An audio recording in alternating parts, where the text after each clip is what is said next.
That was terrible. That was crap. That was garbage. This place sucks. Overreaction Monday. All right, Christopher, the floor is yours. All right, Rich. You're from New York, right? Yes, I am, sir. Got it. The Giants and Jets have a combined 13 wins. Mm-hmm. Who cares? They're both going to miss the playoffs. That's ridiculous. That's a total overreaction and absurd. It's absurd. Now, the Giants have got the Commanders appearing larger in their rearview mirror. That is true. And the Jets have got who's appearing larger in their rearview mirror? The Bengals, who have a tiebreak on them. That's a problem because the Ravens have a significantly easier schedule than most the rest of the way, although you saw what that meant yesterday against the Panthers. That was very close, too close for comfort for them.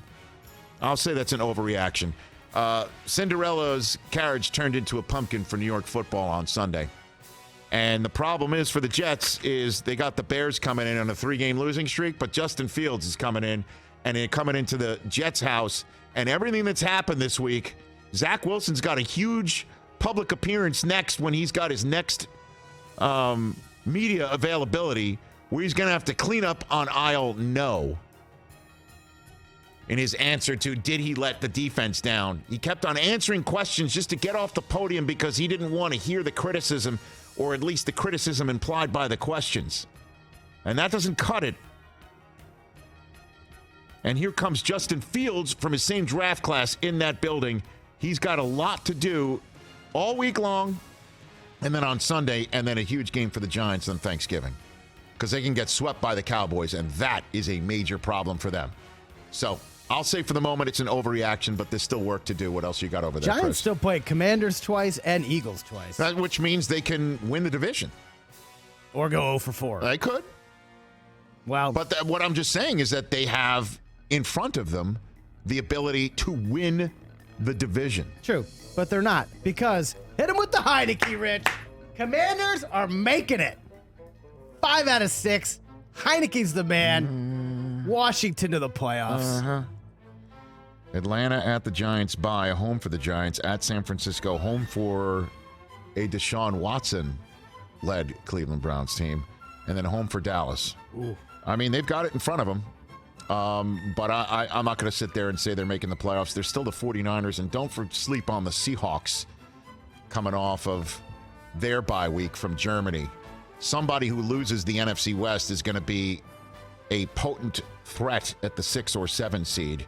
So I'll just say that's an overreaction as well, but they are definitely put themselves in the position, and Carson Wentz, I would say, barring injury, is done as the quarterback of the Washington Commanders. What else you got over there, Chris? NFC East theme here so far to start. Mm-hmm. Cowboys at full strength. Best team in the NFC. Okay.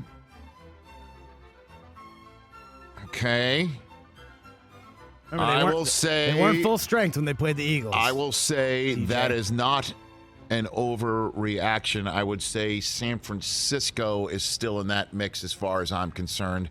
And we'll see what they look like tonight against the Arizona Cardinals in Mexico.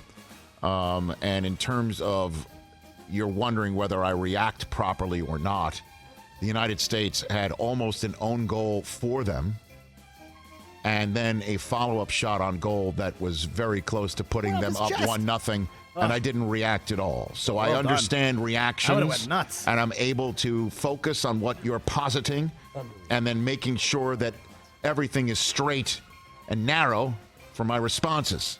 And I'm saying that's not an overreaction about the Dallas Cowboys, and Odell might be coming. I still need to see what the 49ers look like over the next few weeks. Them at full strength, I think, is a very scary proposition for the rest of the NFC. What else, Chris?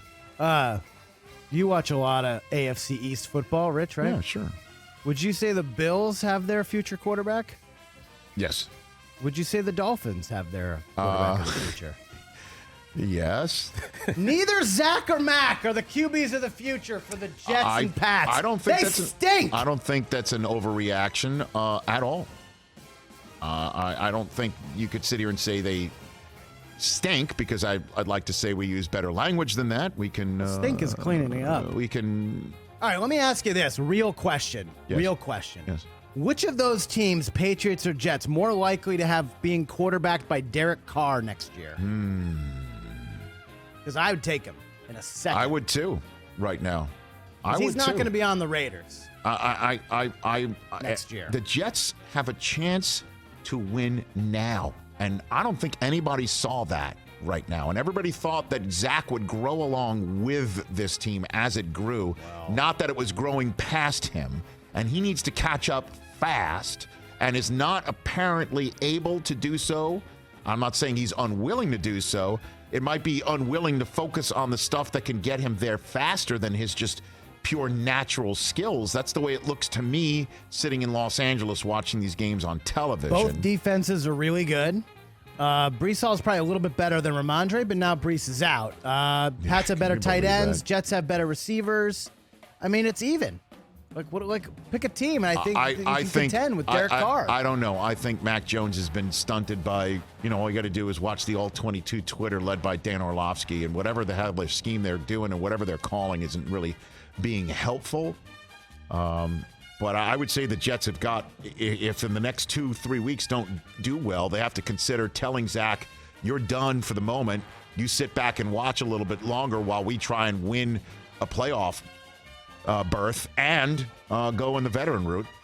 And I don't think that's any sort of overreaction right now. Should the Jets start Flacco next week? That's an overreaction. What else you got over there? The Raiders win yesterday, Rich. It's enough for you to go full Godfather 3. Just when you were out, they pull you back in. Well, let me just say this. What I saw yesterday in Denver, the grit to pull that thing out, and the thing is the game, the victory, for the grit for them to win that game, to get the ball back, to get the game-tying field goal, to send their punter out to win the toss, and then find Devontae Adams wide open, seeing Max Crosby sit in the backfield, getting the turnovers, playing a tough game on the road when they have to perform after what's happened. That's why I saw the Raiders performing well this year. I can't go back yet. I can't. All right? I need to see it again. Because fool me once, shame on me. Fool me twice, shame on you. Can't get fooled again. The other way around. Fool me once, shame on you. Fool me twice, shame on me. I feel like George Bush, W. Bush. We're just not going to be fooled again. We can't get fooled again. We can't get fooled again. I think I just basically gave you that. Okay? So that's an overreaction. I'm not Godfather 3 just yet. What else? And scene. Thank you. What else? The Vikings are frauds. That's an overreaction. They're frauds. That's an overreaction. They're the worst 8-win team ever. Dude. That game, as soon as Micah Parsons sacked Kirk Cousins, that game was over. This is why we've got a segment called Overreaction Monday, because the Vikings won a game that people were calling best regular season game in years, right? Game of the year. Josh Allen couldn't fall Instant classic, right? We're seeing all of that. Paul Allen calling games, getting, TikTok love and Twitter love, and everybody's like, this is incredible, love this team, and, Kirk Cousins is taking his shirt off, and Schefter's taking his shirt off. Everybody's taking his shirt off, not me.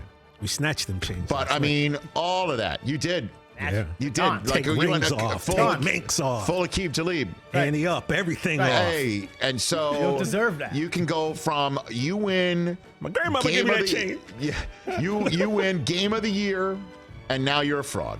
Yep. There's definitely, in my estimation, an in between, and I'm going to say they're there. And I would watch out for you, sir, on Thursday night, Thanksgiving night. What? Zero worries. Okay. It is going to be the greatest Thanksgiving night since the butt fumble. Wow. Okay. It's going to be awesome. What else you got, sir? All right, last one. Bengals Ravens Week 18. That's going to be game 272 for the AFC crown in the North. That's not a bad one. Bengals are sleeping giants, man. No, the Bengals have a much tougher road and row to hoe than the Ravens. The First place Ravens schedule, right? I get it. Well, the Ravens are at Jacksonville, home for Denver, at Pittsburgh, at Cleveland. And again, Cleveland, one would assume, is going to be a more stout opponent with Deshaun Watson returned. Home for Atlanta, home for Pittsburgh, at Cincinnati. There's that at Cincinnati game. Cincinnati has a game coming up right now at Tennessee. Home for Kansas City, home for the same Cleveland team we're referring to, and that will be a Deshaun Watson game. At Tampa, at New England, home for Buffalo, and then home for Baltimore. I mean, that's a tough one, man. Their winnable games were earlier in the year, and they didn't win enough of them, it seems. And we'll see if the Ravens slip up in a game that they so-called should win. Chase comes back. I have not analyzed this. I have not analyzed this closely enough to peg another one. So let me just take a look real quick. Tampa at Atlanta is one. Tampa at Atlanta could be one.